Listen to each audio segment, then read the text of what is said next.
The Taliban took over Afghanistan exactly a week ago. They promised peace, order and amnesty to Afghans. Instead, they have given Afghanistan death, destruction, chaos, fear and a lot of uncertainty. Can it get worse from here? Yes, it can. The West is working towards it. And I'll show you how. And let me also warn you, this is disturbing. This is the Kabul airport. The soldiers in this video are believed to be American. The dead bodies, those of Afghans. How did they die? In a stampede, trying to get inside the airport and out of their country. They were crushed in the rush, even children. These deaths could have been avoided, just like a lot of the misery that Afghans are suffering. Avoidable. But here's what's happening. American and British troops control the gates of the Kabul airport. They are unable to control the crowd. First, they botched up the withdrawal. Now they're messing up the evacuation. As the crowds swell, a new security threat is emerging. The Islamic State could target the Kabul airport. The U.S. National Security Advisor has said that the ISIS poses a quote-unquote acute threat to the evacuation effort. Thousands of Afghans are at the airport. They're sitting ducks for an ISIS strike. Car bombs, suicide attackers, mortar attacks. No possibility is being ruled out at the moment. There was a firefight at the airport earlier this week. Unidentified gunmen opened fire at some troops. US and German forces responded.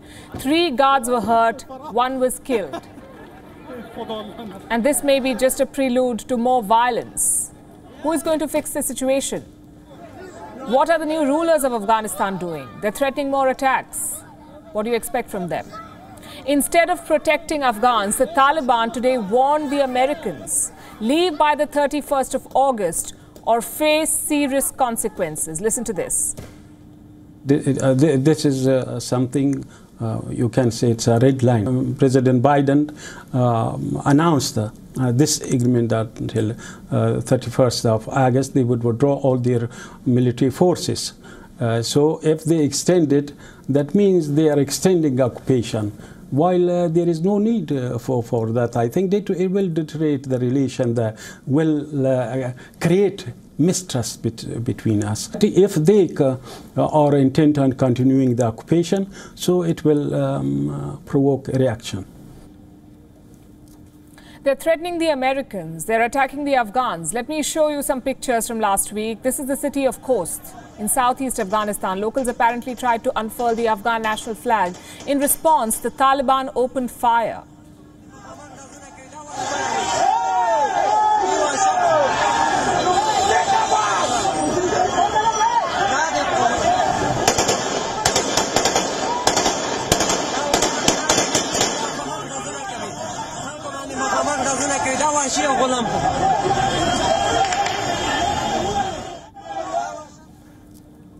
This ended in deaths and multiple injuries.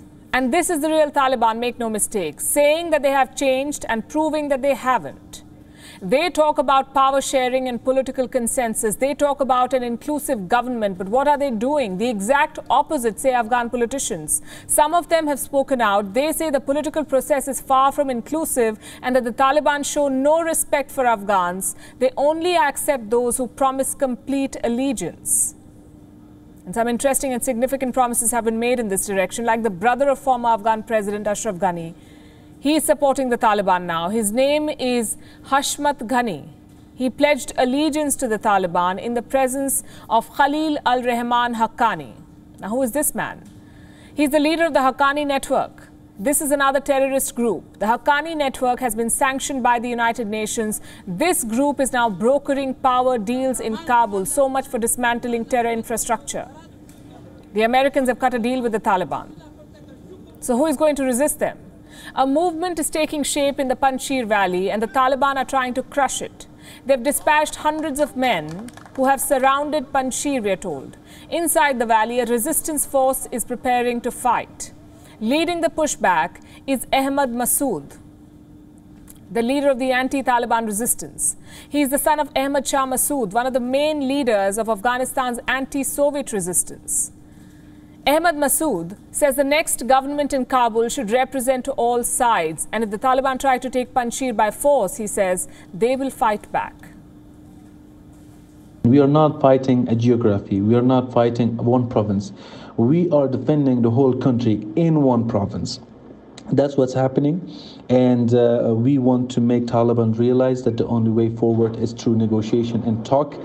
And we are talking to them, and we do not want war to break out and to happen.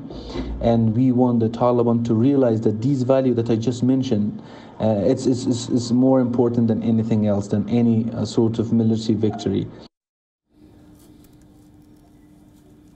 Remember, Panjshir is the only region no occupying force has been able to take in Afghanistan. Not the British, not the Soviets, not the Taliban in their previous regime, not the Americans. Will the resistance hold this time too? Well, this story is still developing. WION is now available in your country. Download the app now and get all the news on the move.